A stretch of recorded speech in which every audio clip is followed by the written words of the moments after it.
Standard 9. આજે ધોરણ 9 માં આજે આપણે સ્ટડી કરવાનું છે યુનિટ નંબર 5, જેનો ટાઇટલ છે રાણી કી વાવ, જેને તમે સમાજમાં બહુ સારી રીતે ભણતા હશો કે એનું જે સ્ટ્રક્ચર છે, એનું જે બંધારણ છે, કોણે કરાવ્યું, શું કામ કરાવ્યું, એનું કારણ શું હતું અને એમાં શું શું વિશેષતા છે. રાણી કી વાવ એવું આપણું જે આજનું યુનિટ નંબર 5 છે એનું ટાઇટલ છે. પરંતુ એને જો આપણે ગુજરાતીમાં પ્રોપરલી તમે સાંભળ્યું હોય અથવા તો સમાજમાં તમે ભણતા હોય તો એમાં કયા નામથી પ્રસિદ્ધ છે તો કે રાણી કી વાવ. ક્યાં આવેલી છે તો કે પાટણમાં. અને કોણે બનાવી છે, એનું મહત્વ શું છે. એક વાવ એટલે કુવા ટાઈપ જે છે, પહેલાના જમાનામાં પાણી માટે જે લોકો જે છે ગામના લોકો હોય તો એ આવી વાવનો ઉપયોગ કરતા અને ત્યાં જઈને પાણી ભરતા હતા. પછી કોઈ ગટેમાર્ગ હોય અથવા તો જે ચાલીને લોકો એક ગામથી બીજે ગામ જતા હોય તો એને વિશ્રામ કરવા માટે, મીન્સ કે સારી રીતે આરામ કરવા માટે, ત્યાં જમવા માટે અને પાણીની એની જે સુવિધા હોય તો એના માટે તે લોકો આવી વાવનો ઉપયોગ કરતા હતા. તો કુવા આસપાસ બંધારણ હોય અને બંધારણ એટલે મીન્સ કે બંધાયેલું ઇમારત જેવું હોય અને વચમાં આવો કૂવો હોય કે જેમાંથી તમે પાણી જે છે એ લઈને તમે વાપરી શકો. એની જે કહેવાય એવું જે બંધારણ જે છે એને શું કહેવામાં આવે છે, વાવ કહેવામાં આવે છે. તો ઘણી બધી એવી વાવ આપણા ભારતમાં હોય છે, મીન્સ કે ગામડે ગામડે આવી વાવો આવેલી હોય છે. પરંતુ રાણી કી વાવ એ આ માટે શું કામ ઇમ્પોર્ટન્ટ છે તમને ખબર હોય તો રાણી કી વાવને યુનેસ્કો દ્વારા એક છે વર્લ્ડ હેરિટેજ સાઇટ જે છે એને ડિક્લેર કરવામાં આવી છે. તો શું કામ, એનું કારણ શું, એમાં કંઈક તો વિશેષતા હશે કે જેથી કરીને રાણી કી વાવને આટલું જે પ્રસિદ્ધિ મળેલી છે, એને આટલી ફેમસ જે છે એ આ વાવ છે. તો એના માટે શું કારણ છે, એને કોણે બનાવી છે, એમાં શું વિશેષતા છે, એ આજે આપણે આ યુનિટ નંબર 5 રાણી કી વાવ એમાં આપણે ભણવાનું છે. તો વધારે જે ડિસ્કશન છે આપણે યુનિટ દરમિયાન કરીએ. તો ચાલો યુનિટ નંબર 5 તમારા ટેક્સ્ટ બુકમાં પેજ નંબર 48 ઉપર 48માં પેજ નંબર ઉપર છે. તો જે કોઈ તમને લાગે કે નોટ ડાઉન કરવું છે તો એ સાથે સાથે નોટ ડાઉન કરતા જજો. ટેક્સ્ટ બુક ખોલો અને સાથે રહેજો. રાણી કી વાવ, the step well in an approved site on the World Heritage. રાણી કી વાવ એટલે પછી જો બ્રેકેટમાં આપ્યું છે સ્ટેપ વેલ, એટલે મેં તમને કીધું ને પગથિયા વાળો કૂવો કે જે કૂવામાં તમે અંદર જઈ શકો. ઓલો જે કૂવો છે એમાં આપણે સિંચીને પાણી જોતું હોય તો આપણે સિંચન કરી અને એને બહાર કાઢી શકીએ છીએ. આમાં તમારે નીચે કૂવો હોય, ઉપરથી નીચે તમે પગથિયા થ્રુ જે છે એ આવી શકો અને એને ભરી શકો. પણ એ વસ્તુ પણ કેવી છે, રિસ્કી એટલે કે ડેન્જર છે, કારણ કે એ એક જાતનો કૂવો છે. તો એ પાણી જે છે એ બહુ જ ઊંડું હોય. તો આવી ક્યારેક વાવની મુલાકાતે જાઓ તો તમારે ધ્યાન રાખવું પડે છે. તો બીજી વાત શું કહે છે રાણી કી વાવમાં, તો રાણી કી વાવ એટલે કે સ્ટેપ વેલ, પગથિયા વાળો કૂવો, એન્ડ અપ્રુવ્ડ સાઇટ, અપ્રુવ એટલે મેં તમને કીધું ડિક્લેર કરવામાં આવી તે on the world heritage. World heritage એટલે કે વિશ્વની જે હેરિટેજ સાઇટ કે જેની મુલાકાત વિશ્વમાં મુલાકાત માટેના જે સ્થળોના નામાંકિત એવા સ્થળો છે એમાં એક જે સ્થાન છે એ મેળવેલું છે. એ આપણા માટે ખૂબ જ મહત્વનું કહેવાય, કારણ કે ગુજરાતના પાટણમાં આ વાવ આવેલી છે એટલે એક આપણા માટે ગૌરવની વાત કહેવાય. તો કહે છે કે રાણી કી વાવ જે સ્ટેપ વેલ એટલે કે પગથિયાવાળો કૂવો છે એને વર્લ્ડ હેરિટેજ સાઇટ વિશ્વની મુલાકાતો માટેના સ્થળોમાંનું એક જે સ્થળ છે એ ડિક્લેર કરવામાં આવ્યું છે. It was declared by the World Heritage Committee UNESCO. હવે કોઈ પણ તમને સ્થળ ગમે તો એને આપોઆપ તમે ડિક્લેર કરી ન દો કે આને વર્લ્ડ હેરિટેજ સાઇટમાં મૂકી દો. તો એની જે સત્તા છે એનો માટેની જેના પાસે પાવર છે કોના પાસે છે તો કે યુનેસ્કો પાસે. તો યુનેસ્કો જે સંસ્થા છે એ સંસ્થાનું નામ આપણે સારી રીતે જાણતા હોય. તો આ જે સંસ્થા જે છે ને એ UNESCO through world heritage site જે છે એ ડિક્લેર કરવામાં આવે છે. તો એ લોકોએ નિર્ણય લીધો અને જે આ વર્લ્ડ હેરિટેજ સાઇટમાં કોને સ્થાન આપ્યું તો કે Rani ki વાવને. UNESCO has reconsidered the masterpiece as an expansion example of water management system. શું કામ, તો પહેલી વાત આવી, પહેલીની વિશેષતા આવી કે આને આ વાવને ડિક્લેર કરવા માટે એક વર્લ્ડ હેરિટેજ સાઇટ ડિક્લેર કરવાનું પહેલું જે વિચાર છે અથવા તો પહેલું એ મહત્વતા શું છે કે જેથી કરીને એને આટલી જે છે એ નામાંકિત જે સંસ્થા છે એના દ્વારા એને વર્લ્ડ હેરિટેજ સાઇટ ગણવામાં આવી. તો કે છે એની વોટર સિસ્ટમ, એની જે પાણી માટેની જે સિસ્ટમ હતી ને એના કારણે એ એક મહત્વનું પાસું હતું આ વાવનું કે એની જે વોટર મેનેજમેન્ટ સિસ્ટમ, એમાં પાણી જે છે તો એ ખૂટે નહીં અને લોકોને આસાનીથી મળી રહે, તો એના માટેનું જે એનું પ્લાનિંગ હતું, એનું વોટર મેનેજમેન્ટ હતું, એ સૌથી બેસ્ટ હતું એના કારણે. It is a wonderful sample of technological development for utilizing groundwater resources in a single structure. Single structure એટલે કે એક હતું બંધારણ, એક સરખું એવું બંધારણમાં પાણીની આવી મેનેજમેન્ટ સિસ્ટમ જે છે એ આના જેવી બીજે ક્યાંય જોવા મળતી ન હતી. એટલે શું કીધું છે, માસ્ટરપીસ ઓફ ધીસ સિંગલ જે વોટર મેનેજમેન્ટની જે છે ને એના માટેનું આ માસ્ટરપીસ એક મહત્વનું બંધારણ હતું કે એક જ સરખા બંધારણમાં, એક જ એવી બિલ્ડિંગમાં આવું સારી રીતે વોટર મેનેજમેન્ટ કરવું, તો એના માટે આ રાણકી વાવ છે એ પ્રખ્યાત હતી. It is also a unique illustration of breaking large spaces in smaller volume with artistic presentation.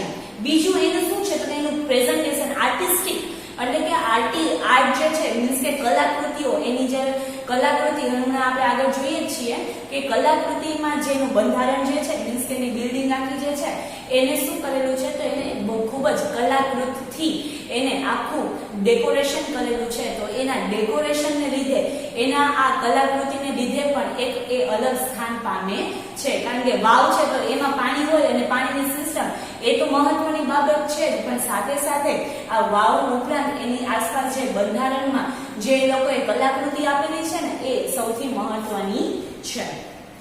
Rani ki Vav has a great appeal to every observer એટલે કે જે નિષ્ણાત કરતા હોય ને એ નિષ્ણાત, આપણને કલાકૃતિનો વધારે એટલો જ્ઞાન ન હોય, જે લોકો કલાકૃતિઓ માટે, મૂર્તિ માટે એનું જેનું ઓબ્ઝર્વેશન જેના નિષ્ણાત હોય એના માટે તો આ એક શું છે તો માસ્ટરપીસ, એકદમ બેસ્ટ એવું જે છે એ આ એક બંધારણ છે કે જેમાં આટલી સારી એવી કલાકૃતિથી એનો જે મૂર્તિઓ જે એમાં રાખેલી છે એ બધી એટલી સારી એવી છે, એનું જે બંધારણ કરેલું છે એ ખૂબ જ સારું છે.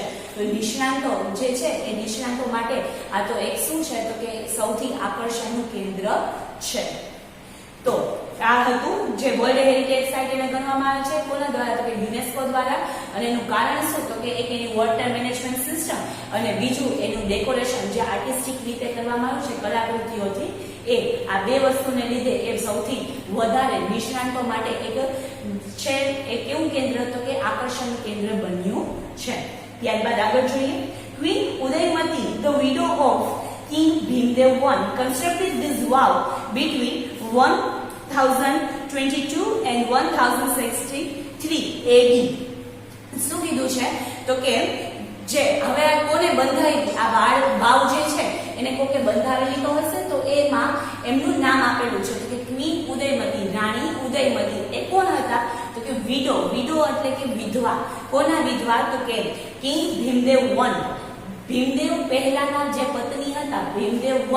તમને સમાજમાં આ રાજા વિશે બહુ સારી રીતે સાંભળ્યું હશે તો કે ભીમદેવ I કિંગ એટલે કે રાજા ભીમદેવ I જે હતા પહેલા હતા, એમની રાણીનું નામ હતું ક્વીન ઉદયમતી મીન્સ કે રાણી ઉદયમતી. તેઓએ આ જે વાવ છે એનું બંધારણ એટલે કે એને બંધાવી હતી.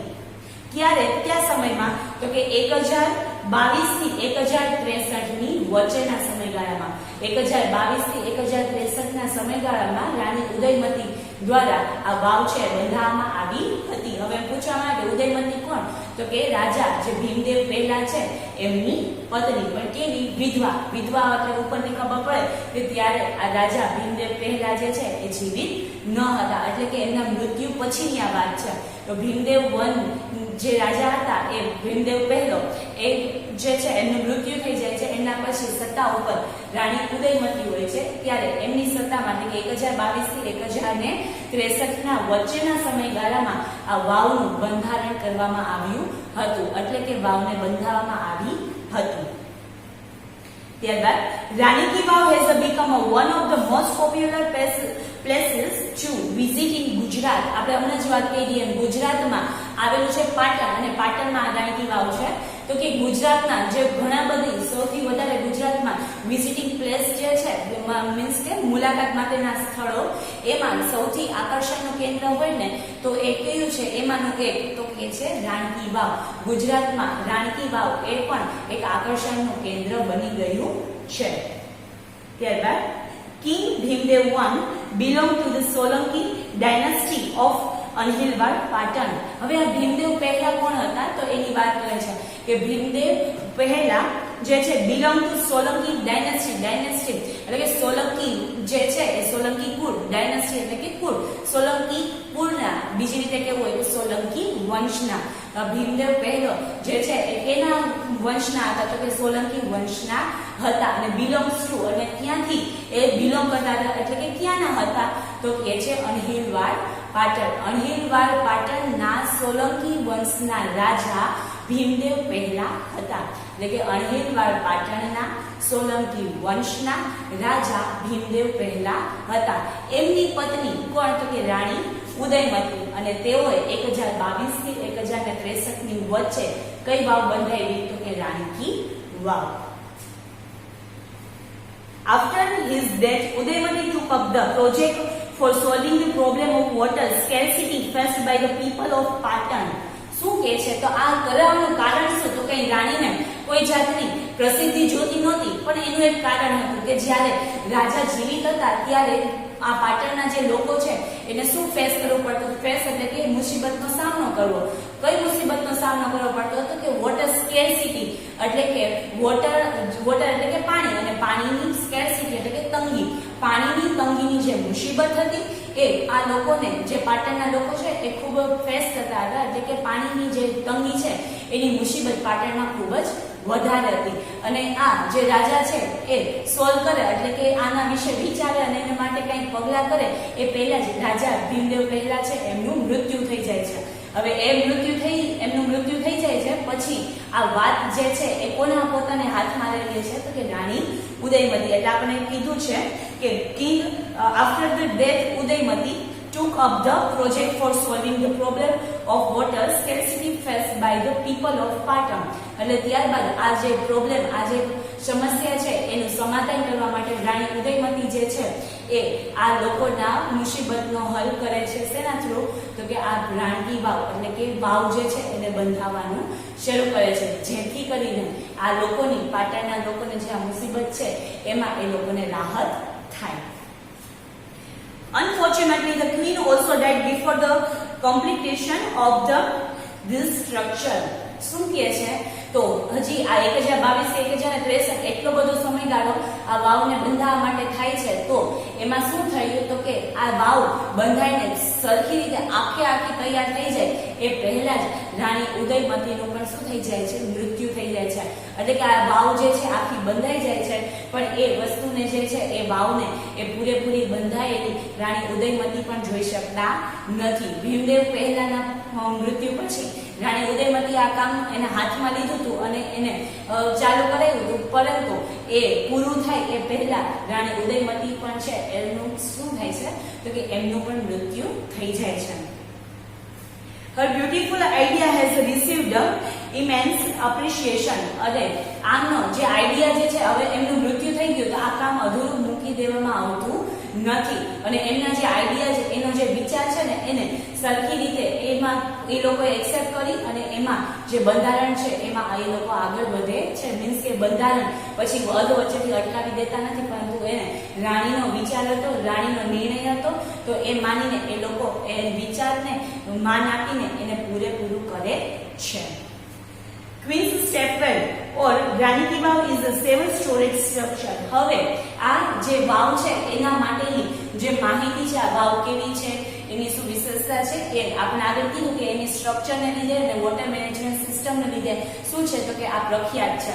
તો અત્યાર સુધી જે આપણે વિચાર્યું અને અત્યાર સુધી આપણે જે વાંચ્યું એ શું વાંચ્યું તો કે કોણે બંધાવી હતી અને એનું કારણ શું હતું બંધાવવા માટેનું.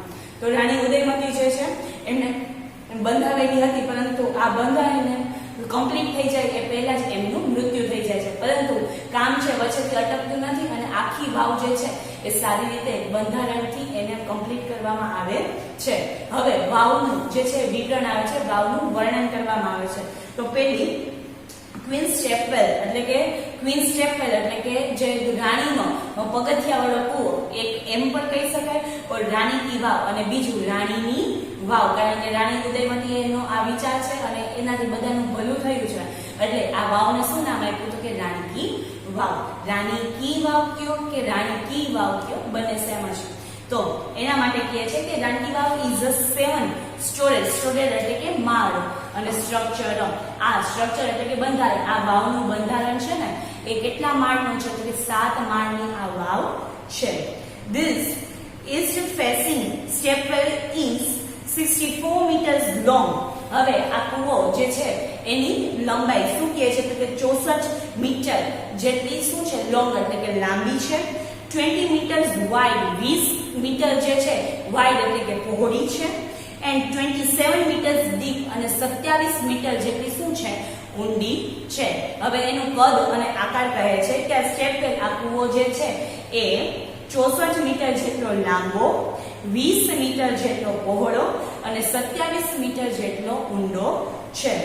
Each sculpture, passage, pillar and pavilion in this magnificent structure has an enchanting carving sub. શું કહે છે તો કે એના પહેલા જ આપણે વાત કરી કેટલા માળ છે તો કે 7 માળ છે.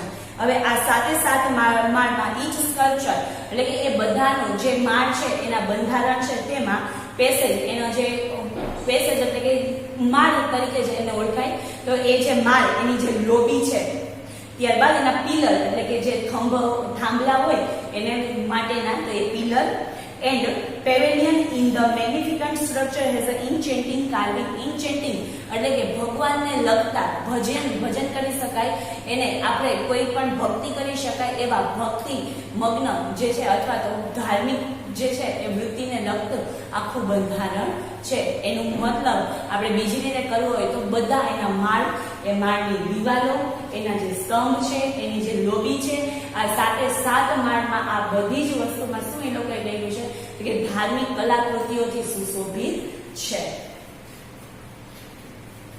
On its side walls there are around 800 sculptures. Side walls, અને જ્યાં આ કૂવો છે ને એની બાજુની ફરતી જે દિવાલ છે ને એમાં જ માત્ર 800 એટલે કે 800 સ્કલ્પચર એટલે કે કલાકૃતિઓ, જે મૂર્તિઓ જે છે એ આવેલી છે. તો વિચાર કરો આ 7 માળના એની દિવાલ, એના પિલર્સ, એની લોબી, એમાં કેટલી આવેલી હશે. ખાલી કૂવાની બાજુની દિવાલોમાં જ જો ગણીએ ને તો કેટલા સ્કલ્પચર, કેટલી કલાકૃતિઓ, કેટલી મૂર્તિઓ છે તો કે 800 જેટલી છે. There are nearly 400 big sculptures of different gods and goddesses in the wow at present. અને અત્યારે આટલા વર્ષો વીતી ગયા છે તો અમુક વસ્તુ જે છે એ ખંડિત થઈ ગયો, પરંતુ આજે પણ જેને સારી રીતે જોઈ શકાય અને સમજી શકાય કે આ કેનું સ્કલ્પચર, આ કેનું બંધારણ છે, કેની મૂર્તિ છે, તો એવી 400 જેટલી મૂર્તિઓ આપણે અત્યારે સરખી રીતે એની સારી એવી સ્થિતિમાં આપણે જોઈ શકીએ છીએ. This number would have been many more in the past in its original structure. અને આ જે નંબર છે એટલે આપણને સાંભળવામાં 400 અને 800 લાગે, પરંતુ એ કંઈ સામાન્ય બાબત નથી. એ સમયમાં આટલું બધું કલાકૃતિઓ જે છે એમના સમયની, તો એ પ્રમાણે અત્યારે આપણે જોઈએ તો એ સૌથી મહત્વની બાબત છે કે આટલી વાવમાં ખાલી એના સુશોભન માટે આટલી બધી મૂર્તિઓ, આટલી બધી કલાકૃતિઓને એ કંડારવામાં આવેલી છે. ત્યારબાદ each store has a narrow corridor for the visitors to appreciate beautiful of sculptures and carving engraved on the walls. બધાની આ 7 માળમાં એવું નથી કે માત્ર બંધારણ જ છે, એ માળમાં તમારે ફરવું હોય તો તમે ફરી પણ શકો. મીન્સ કે ત્યાં ચાલીને તમારે એ બધું જે એની દિવાલો જે આ કલાકૃતિઓથી ભરેલી છે એને તમારે જોવી હોય, એને નિહાળવી હોય, એને તમારે જોવી અને એના માટે તમારે એપ્રિશિએટ, એમના વખાણ કરવા હોય તો એને વિઝિટિંગ માટે નાની એવી નેરો લોબી એટલે કે નાની એવી સાંકડી એવી લોબી પણ આપેલી છે. લોબી એટલે આપણે જેમાંથી આપણે એવો માળ કે જેનામાં આપણે આસાનીથી ચાલી શકી અને બધી જેની વોલ, એની દિવાલો છે એને સારી રીતે નિહાળી પણ શકીએ.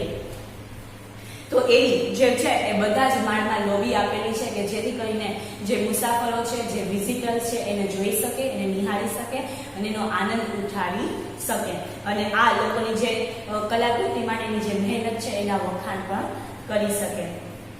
Even the pillars of the vow are not exception to it. Exception એટલે કે એમાં કોઈ પણ જાતનો અપવાદ નથી કે હાલો પિલર્સ છે તે એને મૂકી દીધા છે માત્ર વોલ્સ ઉપર જ કલાકૃતિ છે એવું નથી. એટલે કે એક્સેપ્શન એટલે કે એ અપવાદ રૂપ નથી. મીન્સ કે એને બીજી રીતે કેવું હોય તો પિલર્સમાં પણ એવો જે લોકો આ કલાકૃતિ કરેલી છે તો એને પિલર્સમાં પણ સારી રીતે સુશોભિત કરેલી આ કલાકૃતિઓ એમાં પણ છે. માત્ર દિવાલો નહીં પરંતુ પિલર્સ પણ આ કલાકૃતિઓથી ભરાયેલા છે. They display splendid artist marvel on the stone.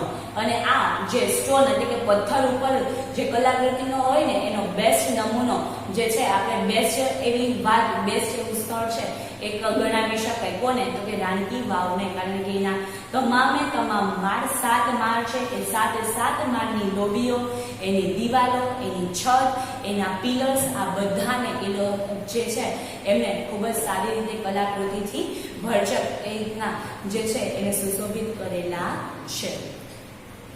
In fact, the vow is a solitary dedicated to Vishnu. જો સૌથી વધારે એમાં જો આપણે વાત કરીએ કે મૂર્તિઓ આવેલી છે એ તો આપણને ખબર પડી, પરંતુ સૌથી વધારે જો એમાં જોવામાં આવે ને તો ડેડિકેટેડ એટલે કે આપવામાં આવેલી છે સૌથી વધારે મહત્વ કોને? કે ભગવાન વિષ્ણુનું સૌથી વધારે મહત્વ એમાં દેખાડેલું છે. One can find Vishnu in a different shapes and postures. Vishnuji જે છે એમના ડિફરન્ટ એમના અવતાર અને બીજા એમના પોસ્ચર એટલે કે એની જે અદાઓ છે, મીન્સ કે એમના જે એક્સપ્રેશન છે એમાં એમને આપેલા છે. એટલે કે ભગવાન વિષ્ણુના એવું ભક્ત હોય એવું લાગતું હતું. કારણ કે સૌથી વધારે જે કલાકૃતિ હોય તેમાં કોના વિશે દર્શાવેલું છે તો સૌથી વધારે મૂર્તિઓમાં વિષ્ણુ ભગવાન જે છે એમના અલગ અલગ અવતારો અને એમની અલગ અલગ જે હાવભાવ, જે મનોભાવ છે એ આમાં કંડારવામાં આવેલા છે. After Vishnu next important state ease of Parvati. સૌથી પહેલા જોઈએ ને તો એ ભગવાન વિષ્ણુનું સૌથી વધારે મહત્વ છે અને એના પછી જો જોવામાં આવે ને તો કોનું છે તો કે માતા પાર્વતીનું. બીજા નંબરે સૌથી વધારે મહત્વ હોય ને તો એ પહેલા વિષ્ણુનું અને ત્યારબાદ માતા પાર્વતીને આપેલું છે. Nearly 15 galleries have the sculpture of Parvati. 15 જેટલી જે ગેલેરી જે છે એ ગેલેરીમાં તમામ ગેલેરીમાં 15 જેટલી ગેલેરીમાં કોનું સ્કલ્પચર, કેની મૂર્તિઓ છે તો કે માતા પાર્વતીની. 12 statues of goddesses Gauri together at the same places are rarely found anywhere. 12 જે માતાના રૂપ છે આપણને ખબર છે તો એ 12 આપણે નવદુર્ગા કહીએ છીએ પણ એ ઉપરાંત જે 12 રીતના 12 રૂપમાં જે માતાનો એક સાથે જો આપણે જોઈએ તો આવી જે મૂર્તિઓ છે એક સાથે ક્યાંય જોવા મળતી. Gauri together at the same place at rarely found anywhere. આવી જે મૂર્તિઓ છે એને બીજે ક્યાંય તમે જોઈ શકશો નહીં. The Sun Temple of Modhera has it. જો એક જગ્યાએ છે ક્યાં તો કે એક અહીંયા પાટણની રાણકી વાવમાં અને બીજી જગ્યાએ જો આને જોવી હોય તો એ ક્યાં છે તો કે મોઢેરાના સૂર્ય મંદિરમાં. This vow has also all the 12 statues of Gauri, namely. હવે આ 12 એમ કીધું કે 12 જે માતાજીના રૂપ છે એમના અને સ્કલ્પચર એની મૂર્તિ બનાવેલી છે તો એના નામ આપેલા છે નેમલી એટલે કે નામ ઉમા, પાર્વતી, ગૌરી, લલિતા, શ્રીયા, કૃષ્ણા, મહેશ્વરી, રંભા, સાવિત્રી, ત્રિશંદા, ટોટલ અને ત્રિપુરા. આ જે 12 નામ જે હું બોલી એ 12 નામના માતાજીના રૂપ છે અને એમની જે કલાકૃતિ, એમની જે મૂર્તિઓ છે એ ક્યાં કંડારવામાં આવેલી છે તો કે રાણકી વાવમાં. Besides, there are many statues of gods and goddesses such as Ganesha, Agni, Vayu, Surya, Bhairav, Chamunda, Brahma, Indra, Indrani, Vaishnavi, Varahi, Lakshmi, Kuber etcetera. અને એ ઉપરાંત પણ ઘણા એવા ભગવાનની મૂર્તિઓ જે છે એ બધા નામ બોલી એ બધા જ ભગવાનની મૂર્તિઓ પણ તમે ત્યાં જોઈ શકો છો. સૌથી વધારે કોના અવતારને મૂર્તિઓ છે તો કે વિષ્ણુની, ત્યારબાદ જોઈએ તો માતા પાર્વતીની, અને પછી જોઈએ તો બધા જ ભગવાનની અલગ અલગ જે છે એ મૂર્તિઓ ત્યાં જોવા મળે છે. નીચે તમને જે છે એ બહુ સરસ એવા જો એમાંથી તમને એના જે મૂર્તિ છે એનો ફોટોસ પણ આપેલો છે. આગળ જોઈએ, they are also some of the rare sculpture of gods. અને તે આ બધા ભગવાનના નામ બોલ્યા એ આપણે ખબર કે આ મોસ્ટલી આપણે ગમે ને જે છે એ ભગવાનને જોતા હોય એમની મૂર્તિ આપણે જોયેલી હોય, પરંતુ એની વિશેષતા એ છે કે એના જેવા હાવભાવમાં જેવી રીતે આ મૂર્તિને કંડારવામાં આવી છે ને એવી મૂર્તિ તમે ક્યાંય નહીં જોઈ. કીધું છે કે ગણેશની જોઈએ છે, પણ ગણેશની એવી મૂર્તિ તમારે ક્યાંય બીજે જોવી હોય તો ન જોઈએ. મહાદેવની મૂર્તિ કીધી છે, પણ એવા મહાદેવની મૂર્તિ તમે ક્યાંય નહીં જોઈ હોય. તો એ આપણને કહે છે કે એ અલગ રીતે ડિફરન્ટ મોડમાં એને રાખેલી છે, મીન્સ કે કંડારેલી છે. Here one can find the statue of Lord Buddha with 4 hands, the statue of Rama with a sword and shield, the statue of sun in front of Tapashri, the statue of Shiva with the bands in his hand, the statue of Parshuram with a soft and gentle expression, rather having hard and stern look, etc. બહુ મોટું sentence હતું, પણ આપણે એને થોડું થોડું જોઈએ. કે પહેલા જ મેં વાત કરી શું કે એના જેવી જે મૂર્તિ છે, ભગવાનના નામ તમને મેં કીધા એટલે તમે કહ્યું કે આ જ, પરંતુ એને જેવી રીતના જે કંડારેલી છે ને એવી રીતના એ પોઝમાં તમે બીજે ક્યાંય જોયેલી નહીં હોય. તો કયા ભગવાનની મૂર્તિને અલગ રીતે કંડારેલી છે એ જોઈએ. તો કે છે પેલા જે વાત કરી તો કે બુદ્ધાની, બુદ્ધા વિથ 4 હેન્ડ્સ, બુદ્ધાની જે મૂર્તિ જે છે એમાં તમે નોર્મલી એ આપણે જોતા હોય તો કેવી રીતના હોય તો કે સાધના કરતા હોય એવી રીતે, પરંતુ અહીંયા કેવી આપી છે તો કે એમની જે મૂર્તિ જે છે સાધના તો કરે છે પણ એમાં 4 હાથ એમને આપેલા છે. તો આવા 4 હાથ વાળા બુદ્ધાની મૂર્તિ આપણે ક્યાંય જોઈ ન હોય. The statue of Rama with the sword and shield, sword and shield એટલે કે તલવાર અને ભાલો લઈને જે છે એ ભગવાન રામની મૂર્તિ કંડારેલી છે. The statue of sun in front of Tapasvi, Tapasvi જે છે કોઈ સાધુ સંતની સામે, તો એની સામે સૂર્ય જે છે એ પ્રકાશિત હોય એવી રીતના સૂર્ય દેવતાની મૂર્તિ છે. The statue of Shiva with the beads in his hand, મહાદેવની જે મૂર્તિ છે beads એટલે કે જે માળા, જે આપણે રુદ્રાક્ષની માળા કહીએ, મોતીની માળા કહીએ, એવી રીતના એમના હાથમાં એ જે છે તેઓ પોતે શું કરતા હોય તો કે આવી સાધના કરતા હોય એવી પોઝમાં એમને કંડારેલી છે. The statue of Parshuram with a soft and gentle expression, rather having a hard and stern look. એટલે કે hard and stern, most of આપણે જે પરશુરામજીની મૂર્તિ જોઈએ તો એ કેવી રીતે હોય તો કે હાર્ડ એન્ડ સ્ટર્ન, મીન્સ કે એકદમ ગુસ્સામાં અને એકદમ જે છે સ્ટ્રિક્ટલી જેવા એના એક્સપ્રેશન હોય ને એવા હોય છે. પરંતુ અહીંયા જે પરશુરામજીની મૂર્તિ જે છે એ કેવી છે તો કે વિથ જેન્ટલ સ્માઇલ અને જેન્ટલ એક્સપ્રેશન, સામાન્ય રીતે નોર્મલ આપણે જે છે એ રીતના એના એક્સપ્રેશન આપેલા છે, કોઈ ગુસ્સાવાળા નહીં પરંતુ જે પ્રેમાળ એવા ભાવ હોય એવા ભાવ સાથે પરશુરામજીની મૂર્તિ અહીંયા કંડારેલી છે, એટસેટ્રા. આવા પ્રકારની અલગ અલગ પોઝમાં બધા જે ભગવાન છે એમની મૂર્તિ અહીં જોવા મળે છે. Some of the sculpture displays contemporary lifestyle, folk tales, animals and human instincts, etc. બીજી હજી આમાં એટલે 7 માળનું છે તો કઈ આટલી જ મૂર્તિ ન હોય, કેટલી બધી છે. તો એમાં બીજી કેવી કેવી મૂર્તિનો સમાવેશ થાય છે તો કે ત્યારના જે એનો ત્યારનો ટ્રેન્ડ હોય એ ટ્રેન્ડ પ્રમાણે ત્યારની જે શું વાત કરે છે તો કન્ટેમ્પરરી એટલે કે એ ટ્રેન્ડમાં એ જમાનાની લાઈફસ્ટાઈલ, ત્યારનો જે એ સમય હતો તો એ સમયની કોઈ લાઈફસ્ટાઈલ હોય, એની જીવન જીવવાની શૈલી હોય એના વિશે. ફોક ટેલ્સ એટલે કે ત્યારનો જે લોકો પ્રત્યે લોક ક્રાંતિ હોય એમાં લોકોને લગતી જે રીત રિવાજો હોય તો એના અનુકૂળ. ત્યારબાદ એનિમલ, ત્યારના જે છે એ પશુઓ, એન્ડ હ્યુમન ઇન્સ્ટિંક્ટ્સ એટસેટ્રા અને ત્યારની હ્યુમન ને લગતી અને લોકોના ભાવોને લગતી, ત્યારે લોકો હોય તો એ લોકોમાં કેવું જીવન જે છે એ જીવવાની જે શૈલી હતી એ બધાને લગતી જે મૂર્તિઓ છે એ ત્યાં કંડારવામાં આવેલી છે. They reveal the artistic vision and unique imagination of the sculpture.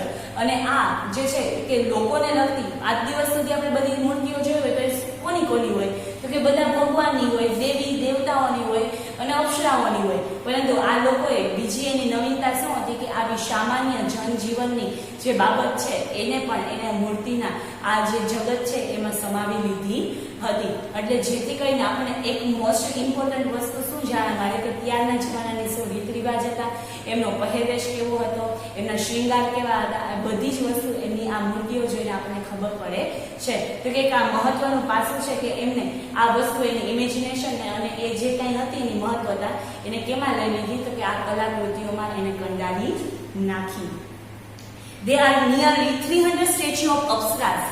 ત્યારબાદ જોઈએ તો કેની હજી પણ કેની મૂર્તિઓ છે કે 300 સ્ટેચ્યુ 300 જેટલા જે સ્ટેચ્યુ છે તે 300 જેટલી મૂર્તિઓ છે કોને લગતી છે તો કે અપ્સરાને લગતી છે. The sculpture presented a vast range of emotions and feelings on the faces of the Apsaras. હવે આ 300 જે મૂર્તિઓ છે એ 300 મૂર્તિઓમાં અલગ અલગ હાવભાવ સાથે એને કંડારવામાં આવેલી છે. મીન્સ કે અપ્સરાની છે પરંતુ બધામાં કોઈમાં એક જ ભાવ સાથે શણગારેલી નથી. એ બધાની 300 મૂર્તિ અપ્સરા છે પરંતુ એ બધા જ અપ્સરામાં શું કરેલું છે તો કે એને અલગ અલગ મનોભાવથી જે છે એ કંડારેલી છે.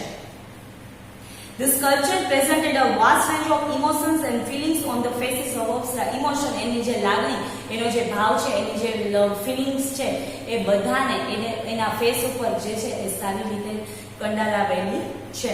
The display variety of two different moods and situation. અને એનાથી આપણને શું ખબર પડે છે તો કે કેવો ભાવ હોય ત્યારે ફેસ એક્સપ્રેશન કેવા હોય, એની ઇમોશન્સ એની લાગણી કેવી હોય, moods and situation કેવી સિચ્યુએશન હોય ત્યારે એનો ટાઈમિંગ કેવો હોય તો ત્યારે કેવા હાવભાવ મનોભાવ કેવા હોય એ તમામે તમામ આ મૂર્તિ ઉપરથી ખબર પડે છે કે માણસનો સમય ક્યારે હોય, એ સમયમાં એની સિચ્યુએશનમાં એનો મૂડ કેવો હોય, એ મૂડના તમામે તમામ ભાવ એને કેમાં દર્શાવી દીધા છે તો કે આ અપ્સરાઓની મૂર્તિમાં. એટલે કે માણસની લાગણી, એની જે ફિલિંગ છે, એની સિચ્યુએશન છે, એનો મૂડ છે, એ તમામ વસ્તુ એને અપ્સરાના જે આ પ્રતિમા હતી, આ એની મૂર્તિ હતી ને એમાં એને દર્શાવી દીધી છે. Most of the present Vishnu in his 10 different avatars. ત્યારબાદ હજુ વિષ્ણુજીના જે વાત આપણે કહી કે સૌથી વધારે એમની મૂર્તિ છે તો એમાં પહેલી વાત કરીએ તો વિષ્ણુજીના જે 10 અવતાર છે એમની મૂર્તિઓ ત્યાં છે. The most attractive sculpture are those of Vara, Vaman, Narsi, Ram, Kalki and Mahishasur Mardini. સૌથી વધારે આ આખી વાવમાં સૌથી વધારે જો તમને એટ્રેક્શન આવતું હોય, સૌથી વધારે તમને જો ગમે એવી મૂર્તિઓ હોય ને તો એ કઈ છે તો ફરીથી વાંચું છું તો એ છે વરા, વામન, નરસિંહ, રામ, કલ્કી એન્ડ મહિષાસુર મર્દિની. આ જે મૂર્તિના નામ બોલી એ જે મૂર્તિઓ જે છે એ ખૂબ જ સુંદરતા વાળી છે અને એ આખા વાવમાં એટ્રેક્શન સૌથી વધારે આકર્ષણ તમને એ મૂર્તિઓ માટે થાય છે. The Apsaras with the 16 different makeup styles add to the grace of the unmatched structures. શું કહે છે કે 16 જાતના જે અપ્સરાની જે મૂર્તિ હતી એમાં 16 અલગ અલગ રીતે મેકઅપ સ્ટાઇલ એટલે કે ગર્લ્સમાં કેવી રીતે પોતાનો જે શણગાર કરવો એ 16 અલગ અલગ રીતે આખી 16 પ્રતિમામાં જે 16 મૂર્તિ અપ્સરાઓની હતી ને એમાં આખી મેકઅપ સ્ટાઇલ કે જે છોકરીઓ હોય તો એ છોકરીઓએ કેવી રીતે ડ્રેસિંગ કરવું, મીન્સ કે એનો જે મેકઅપ છે કેવો રીતે કરવું, એનું સૌંદર્ય જે છે એ કેવી રીતે વધારવું ને એવી જે મૂર્તિઓ છે એ ત્યાં કંડારાયેલી છે. And it's a great signification in Indian culture. 1 minute. The chapel also focuses on the holiness of water and it's a great signification in Indian culture. બીજી વાત કે આ બધાની દેવી દેવતાઓની, અપ્સરાઓની આ બધી વાત કરી ત્યારના જમાનાના લોકોની આ બધી જ મૂર્તિઓની ઉપરાંત પણ પાણીનું મહત્વ દર્શાવતી કલાકૃતિ પણ ત્યાં આપેલી છે કે જે સૌથી વધારે આપણા ઇન્ડિયન કલ્ચર, આપણું જે ભારતીય સંસ્કૃતિ છે એને લગતી આ વાત, એને લગતું આ જે કલાકૃતિ છે એ કરેલી છે. કારણ કે આપણે જે છે પાણીનો, અગ્નિનો આ બધાને આપણે શું માનીએ છીએ કે ભગવાન જ માનીએ છીએ. વાયુ દેવતા હોય એટલે કે પવન જે છે તો પવન દેવતા તો એમને આપણે દેવતા માનીએ છીએ. પાણી હોય તો પાણીને પણ જે જળ દેવતા તરીકે માનીએ છીએ, વૃક્ષો, લોકો, આ બધાને આપણે ભગવાન તરીકે જોઈએ છે. એટલે કે આપણી ભારતીય સંસ્કૃતિમાં આ બધાને એક ભગવાન તરીકેનું સ્થાન આપેલું છે. તો પાણીનો બચાવ અને પાણીનો ખોટે વ્યર્થ ન કરવો એને લગતી પણ અહીં કલાકૃતિઓ કરેલી છે. The wow is the most developed, elaborate and ornamented example of submerged architecture. સૌથી વધારે આનું જે ડેકોરેશન છે, એનું જે બંધારણ છે અને એના માટેના જે પ્લાનિંગ છે ને એ આર્કિટેક્ચર માટે, એટલે કે આર્કિટેક્ટની જે દુનિયા જે છે બંધારણ માટેની, એમાં સૌથી બેસ્ટ એક્ઝામ્પલ, સૌથી વિશેષ એવું ઉદાહરણ એને પ્રાપ્ત કરેલ છે. મીન્સ કે એક વિશેષતા એવી છે કેની, તો કે રાણી કી વાવની. કારણ કે એના માટે જે એને ડેકોરેશન કરેલું છે, એના માટે વોટર મેનેજમેન્ટનું જે પ્લાનિંગ કરેલું છે, આ બધું જ એક મહત્વની બાબત બની રહે છે. It shines the glory of development of stepwells in India. અને ભારતમાં સ્ટેપવેલ્સ એટલે કે વાવનું સૌથી બેસ્ટ ઉદાહરણ જે છે તો એ આ રાણકી વાવ બની રહી છે. This wow is a large and a complex type of stepwell. આ વાવ એ આખી ઇન્ડિયામાં, ભારતમાં સૌથી મોટી વાવ છે અને ઊંડી પણ છે. અને સ્ટેપવેલ એટલે કે એના માટે ડેન્જર એવા થોડાક પગથિયા પણ છે. Complex type of stepwell, complex એટલે કે આપણને સમજાય નહીં, મૂંઝવણવાળા એના જે છે એક સ્ટેપવેલ એનું એક ઉદાહરણ બની રહે છે. It has ornamented panels of sculptures. એને ઓર્નામેન્ટ, એને સુશોભિત કરવામાં આવે છે. તો કેના દ્વારા? તો કે વિવિધ જે દેવી દેવતાઓ, અપ્સરાઓ, એની લોક નૃત્ય, એની લોકોની જે કલા, આ તમામ વસ્તુને એને શેમાં કંડારેલી છે? તો કે મૂર્તિમાં, સ્કલ્પચર એટલે કે પ્રતિમામાં એને છે એને પોતે ઢાળી દીધેલી છે. અને એના કારણે આખી વાવ જે છે એ સરસ અલગ અલગ રીતે સુશોભિત કરેલી છે. 7 માળ છે, તો 7 માળની તમામ દિવાલો, એના પિલર્સ, એની છત, એની ગેલેરી, આ બધું જ એને સારી રીતે સુશોભિત કરેલ છે. It lay buried under the mud due to flood first, and then Archaeological Survey of India, means કે ASI, took a great care to preserve these structures. શું કહે છે? તો કે આ જે વાવ, આ દિવસ સુધી આપણે જાણે હમણાં થોડા વર્ષો પહેલા જ આ વાવની જે છે એ શોધ થઈ, મીન્સ કે આપણને મળી આવી. તો પહેલા તો આ હતી, પરંતુ અત્યાર સુધી નહોતી મળી. તો એનું કારણ શું હતું? તો આપણે ફરીથી વાંચીએ કે it lay buried under the mud due to floods and first. એ જે છે એમાં પૂરને કારણે એ મડ એટલે કે કાદવ અને કીચડની અંદર જે છે આ વાવ છે એ દબાઈ ગયેલી હતી. And then vanishing of the river Saraswati નદીના કિનારે આ વાવ આવેલી છે. તો એમાં આવેલા પૂરને લીધે આ પૂરમાં અને એના કાદવ અને કીચડમાં આ વાવ જે છે આખી ડૂબી જાય છે. It lay buried under the mud due to floods first, then vanishing of the river Saraswati. It was hidden under the layers of silt for almost 7 centuries. 7 centuries એટલે કે 7 સદી સુધી જે છે આ વાવ છે એ એની અંદર દબાયેલી રહી. The Archaeological Survey of India, means કે ASI નું પૂરું નામ કે તો શું આવે? તો કે Archaeological Survey of India, ASI જે છે સંસ્થા, એમના દ્વારા took a great care to preserve this structure. એને સારી રીતે પ્રિઝર્વ, એવી કન્ડિશનમાં મેળવવા માટે સૌથી મહત્વનો ફાળો કોને આપ્યો છે? તો કે ASI, archaeological survey of India. ASI જે સંસ્થા છે એમને દ્વારા, એમની મહેનત થ્રુ આપણને આ વાવ છે એને એ સ્થિતિમાં આપણને પાછી મળે છે. આ એક જાતનો આપણો વારસો છે. એના કારણે આપણું જે મહત્વ છે એ ખૂબ જ વધી જાય છે. એટલે આને આવી કન્ડિશનમાં સારી રીતે મેળવવા માટે કોને સૌથી વધારે ફાળો ભજવેલો છે?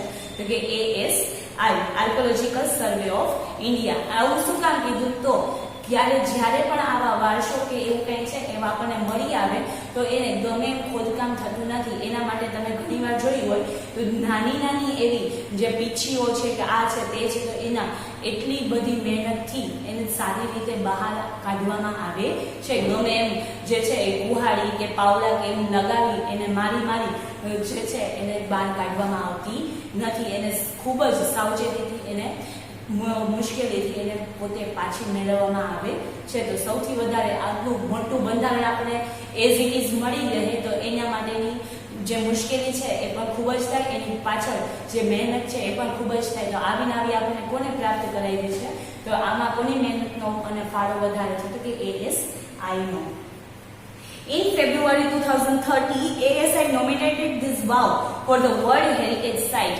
ASI જે આ જે છે આર્કિયોલોજિસ્ટ સર્વે ઓફ ઇન્ડિયા, તેઓએ આ વાવ આખી મેળવી લીધી, પછી એને નોમિનેટ કરાવી, એટલે કે નામાંકન કરાવ્યું કે ને, તો કે વર્લ્ડ હેરિટેજ સાઇટને. એ સાઇટ જે છે એ સંસ્થા છે, એમાં આ રાણી કી વાવને કંઈક હેરિટેજ સાઇટનો દરજ્જો મળે એ માટે એ લોકોએ નામાંકન કરાવ્યું. With the excellent teamwork by the ASI and state government of Gujarat, it got a recognizing by the UNESCO. અને ત્યારબાદ આને નામાંકન થઈ ગયું. એ નામાંકનથી અને એમાં આને સેમ ડિક્લેર કરવામાં આવ્યું કે વર્લ્ડ હેરિટેજ સાઇટ તરીકે. પરંતુ એના પહેલા પણ નામાંકન થઈ જાય પછી એ લોકો પણ શું કરવા આવે? તો કે આના માટે જરૂરી એવી જે કોઈ પણ શોધ હોય અથવા તો એને જોવા માટે આ લોકો આવે.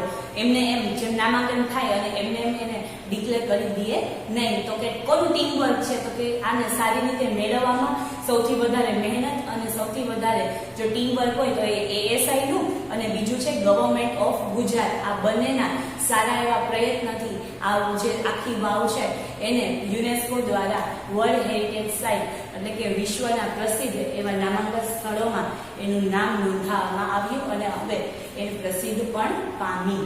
તો આ આભાર થકી રાણી કી વાવ કોણે બંધાવી, એનું કારણ શું હતું અને એની વિશેષતા શું છે, કોના દ્વારા એને વર્લ્ડ હેરિટેજ સાઇટ ડિક્લેર કરવામાં આવી અને એમાં સૌથી વધારે ફાળો કોનો હતો, આ બધી જ આપણને જે વાત છે એ આ યુનિટ દરમિયાન ખબર પડી. તો બહુ સારો એવો યુનિટ હતો. આની સાથે સાથે આપણને ઘણી એવી માહિતી પણ મળી. તો યુનિટ નંબર 5 રાણી કી વાવ અહીંયા આપણે કમ્પ્લીટ કરીએ છીએ. નેક્સ્ટ ટાઈમ આપણે મળશે યુનિટ નંબર 6 સાથે, જેનું જે છે એ ત્યાં સુધી તમારે એની આ જે યુનિટ નંબર 5 છે એની ગ્લોસરી તમારે CW માં લખવાની રહેશે અને કોઈ પણ ક્વેરી હોય તો મને પર્સનલી પૂછજો. નેક્સ્ટ ટાઈમ આપણે યુનિટ 6 માં the night train at Deoli એ જે યુનિટ છે એની સાથે મળશું. ત્યાં સુધી bye bye, thank you and take care.